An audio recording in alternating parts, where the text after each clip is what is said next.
Hey yo, it's Marc with Fantasy Knockout Fantasy Football Show. Today is Friday, July 28th. You can follow the show on social media at Fantasy Knockout. Make sure to subscribe whatever platform you're watching or listening on. And I got a goal this year. Let's hit that goal, 1,000 subscribers on YouTube. I'm excited for today's show. I'm going to be breaking down the AFC East. Quick question though, have you guys signed up to become a Knockout member? If you do, there's perks. You can get access to overall rankings for the draft, flex rankings during the season, the draft cheat sheet for the drafts coming up this year. There's going to be a trade chart so you can evaluate players better for trades, and then priority questions and answers. Also, if you are interested in joining the Knockout Listener League, head over to the website, fantasyknockout.com. Get your entry in there.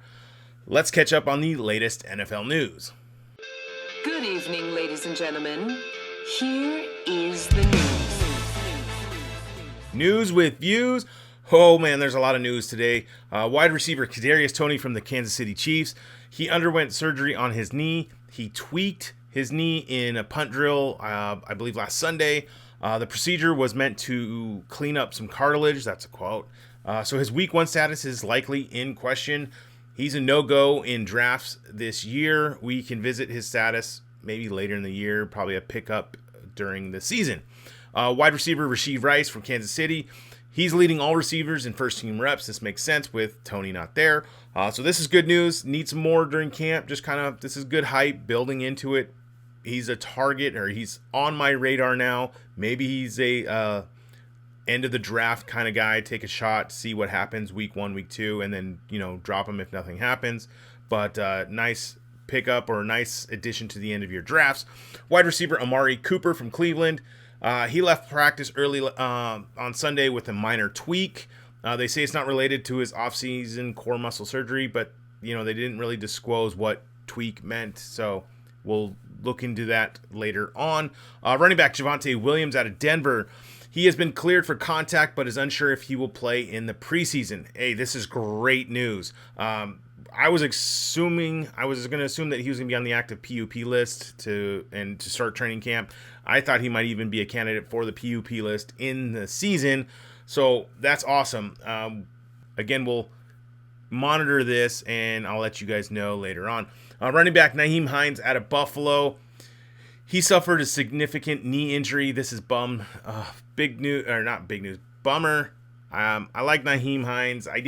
Probably not to draft or play this year, but I like the talent there. I was always a fan of him, especially when he was in an Indy. Hines was sitting stationary on a ski jet when another rider struck him. So Hines, when he's going to need knee surgery, he's going to basically spend the 2023 season recovering. Such a bummer. So there will be just James Conner and Damian Harris there in Buffalo, and we'll talk about the projections later on in the show. Running back Josh Jacobs from the Raiders from Las Vegas. He was spotted leaving Las Vegas. Reports say the Raiders offered Jacobs a $12 million deal. Not sure if it was a 1-year or a multi-year deal, but it sounds like he won't be returning anytime soon. I really hope they can work things out, not just because I'm a fan of the Raiders, but just for fantasy relevance, because he is a decent running back for many teams to be a RB1 for your team. Running back Saquon Barkley from the Giants. He ends his holdout. Good news for Saquon. Barkley signs a 1-year deal for $11 million, so glad to see them work that all out. So Saquon, you can start drafting and feel confident that he will be there and play. Tight end Jimmy Graham, who's a free agent. Guess what? He signs with the New Orleans Saints to a 1-year deal. I doubt that there's anything fantasy relevant there. I think that's just depth move, or maybe he'll retire. Who knows? But yes, Jimmy Graham is back in New Orleans. And then quarterback Brock Purdy from San Francisco. He has been cleared to practice, and he's, quote, ready to go. So good news for Brock and the 49ers. He'll be the Niners quarterback 1 going forward. Quarterback Justin Herbert from the Chargers. He signs an extension, 5-year extension for $262.5 million. Good for the Chargers to lock him up now, but especially before Burrow's contract. And just good job, LA. Kudos to them. Running back Dalvin Cook, he's a free agent. He is scheduled to meet with the New York Jets this weekend. Cook and the Jets are reportedly about a $1 million off in contract negotiations, so it sounds like they might work something out this weekend. If he goes there, Breece Hall's going to take a major hit, as well as Dalvin too. Just they're going to be splitting a lot of time there. And then quarterback Joe Burrow. This is a little scary. He exited training camp with an apparent lower leg injury. Just like it sounds, you get scared. You're like, oh, okay, is that a knee? That was my first thought when I saw the headline. Then I watched the video and wasn't as concerned, but it's still an injury. It looks like he tweaked his calf or pulled a hamstring or something like that along those lines. It wasn't like a torn ACL like the headline was leading to be. But the reports say that he strained his calf, so that's good news. He's going to miss some camp, but he should be good to go come week 1, so we don't really have to stress too much or worry about Joe Burrow. Main event. All right, the main event, the AFC East. Real quick disclaimer, these are my projections for this year. If there's any news of injuries or free agent signings, this would adjust their projections, and I'll probably I'll adjust a short with the new additions of what happens. Been doing some shorts on YouTube. Check those out. Quick 1 minute little videos of the projections. All right, so to start, the Buffalo Bills. Last year they were 13-3. Their Vegas win total projection for this year is at 10.5. I'm gonna go over. I think the Buffalo Bills will be another solid team. They'll be there in contentions for the playoffs. Love all the fantasy options there. The quarterback there is gonna be Josh Allen. His ADP is at 307. I got him projected for 16 games, 4,582 yards, 34.5 touchdowns, 13.5 interceptions, rushing for 728 yards and 7 rushing touchdowns. The running back there is James Cook and Damian Harris. James Cook, right now he's going in the 7th round at 708. Don't mind that value there. Got him projected for 694 yards, 3 touchdowns, 35 receptions for 259 yards and 2 touchdowns. The receivers, Stephon Diggs and Gabe Davis. Diggs, he's going in the 2nd round at 202. Got him slotted for 112 receptions, 1,432 yards, and 9 touchdowns. Love the value there. Gabe Davis is the other one there. The other receiver, he's at 811, going in late 8th, 9th round. I got him slotted for 62 receptions, 1,034 yards, and 7 touchdowns. Don't mind that value there. He was so hyped last year. I think he burned a lot of people. I'm back on. I'll draft Gabe Davis in that 9th round. I'll take that value all day long. I think he will be just as good. He'll do similar to what he did last year and be a solid flex and bye-week option for you guys. The tight ends, there's 2. You got Dawson Knox, who is he's going in the 10th round at 10:07. I got him slotted for 39 receptions, 395 yards, 4 touchdowns. And then the rookie, Dalton Kincaid, we'll see. There's reports saying that they're going to use him more as a receiver versus a tight end. We'll see. But he is a great pass-catching option. I got him slotted for 50 receptions, 549 yards, and 5 touchdowns. And he's going in the 13th round. I'll take a stab on him and see if I have anything come week 1. If he's there, great. If he blows up and has a touchdown in a great game, trade bait. But yeah, I'll be probably drafting Kincaid late in my drafts this year. And then next is going to be the Miami Dolphins.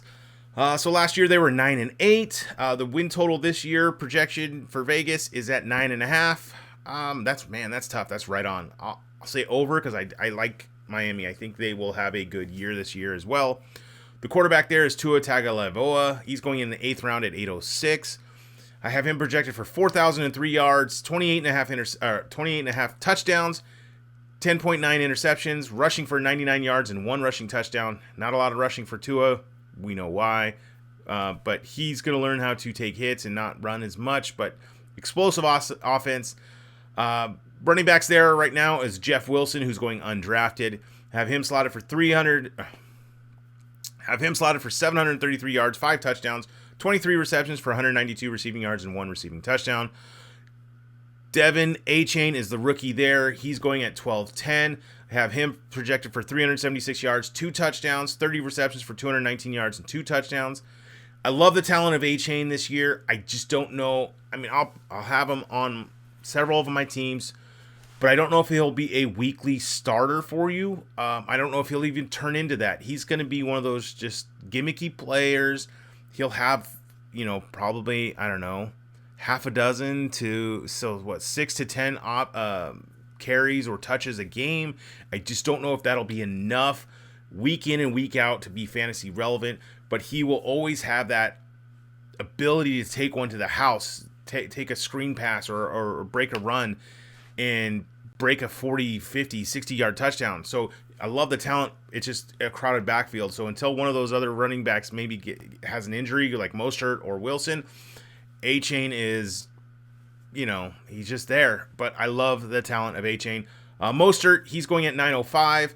I have him projected 549 yards, 3 touchdowns, 23 receptions, 152 yards, and a touchdown.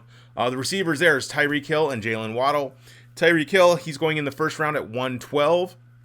I got him for 113 receptions, 1,540 yards, 8 touchdowns. And then Jalen Waddle, he's going end of the second round at 211, 81 receptions for 1,209 yards and 6 touchdowns. The tight end there is Durham Smith. He's going undrafted. I'm passing on Smith this year. 26 receptions for 234 yards and 2 touchdowns. The New England Patriots are next. Last year they were 8-9. The Vegas win total is at 7.5. Let's go under. Just don't see much winning there in New England, unfortunately. The quarterback there is Mac Jones. He's going undrafted. Have him slotted for 3,716 yards, 20.5 touchdowns. 20.5 touchdowns. Wow, tongue twister. 12 interceptions, 122 yards rushing, and 1 rushing touchdown. The running back I have projected right now is Ramondre Stevenson at 209. He's being drafted. Don't mind the value there. Stevenson I have for 1,068 yards, 7 touchdowns, 55 receptions, 363 yards, and 2 touchdowns. I have not put in a projection for the backup, which Leonard Fournette did work out there. So once he signs or when Henderson signs or somebody else signs, I will then adjust the projections. But as of now, it's just Stevenson is the main running back in New England. The receivers are Juju Smith-Schuster. He's going at 9-11. Have him for 79 receptions, 945 yards, 5 touchdowns. Tyquan Thornton is another receiver there. He's going undrafted. He's got 51 receptions for 622 yards, 4 touchdowns. Devontae Parker, he's going undrafted as well. 37 receptions, 527 yards, and 3 touchdowns. 2 tight ends there. We got Hunter Henry. He's going undrafted as well. 36 receptions, 437 yards, 3 touchdowns. And then the new addition, Mike Gesicki. He's going in the late 13th round, 13-11. I'm staying away from both those guys. Gesicki, I got 37 receptions for 417 yards and 4 touchdowns. And then the New York Jets. Last year, they were 7-12. The win total projection this year is at 9.5. Okay, let's go for it. Let's say over. I could see them getting 10 this year. I think Rodgers is a good addition for them. Like I just said, the quarterback there is Aaron Rodgers. He's going in the 9th round at 905. Probably not going to draft Aaron Rodgers fantasy-wise this year. I think he'll be better NFL-wise than fantasy-wise. I got him projected for 4,102 yards, 29 touchdowns, 6.5 interceptions, rushing for 104 yards, and 1 touchdown. As of right now, how it stands, the running back is Breece Hall and Israel Abakanda. Breece Hall's going at 210. I got him projected for 1,025 yards, 6 touchdowns, 42 receptions, 401 yards, and 2 touchdowns. Abakanda, he's going undrafted, but I have him projected for 299 yards, 2 touchdowns, 8 receptions for 80 yards, and no receiving touchdowns. The news of Dalvin Cook signing there this weekend probably will happen. I don't have it projected yet because he hasn't signed. When he gets projected, I will adjust the YouTube short, and you can watch the new projections there. Breece Hall will take a hit. Dalvin Cook will get some. We'll see how that goes. The wide receivers there, Garrett Wilson. He's going at 308. I love the value of that. 90 receptions for 1,215 yards, 8 touchdowns, and he could blow that out of the water. I like Wilson a lot. I'm really high on Wilson this year. Wide receiver, Alan Lazard. He's going in the 10th round at 1004. I got him for 54 receptions, 715 yards, and 6 touchdowns. McCole Hardman's the other receiver there. He's going in the 13th round at 312. 36 receptions, 495 yards, 3 touchdowns. And the tight end there is Tyler Conklin, who's going undrafted. Got him for 50 receptions, 494 yards, and 4 touchdowns. Well, that's going to wrap it up for today. The next show is going to be the AFC West. Thank you for listening to the show. Make sure to subscribe whatever platform you're watching or listening on. And please leave that rating and review. It really helps me out. All right. Till next time. See ya.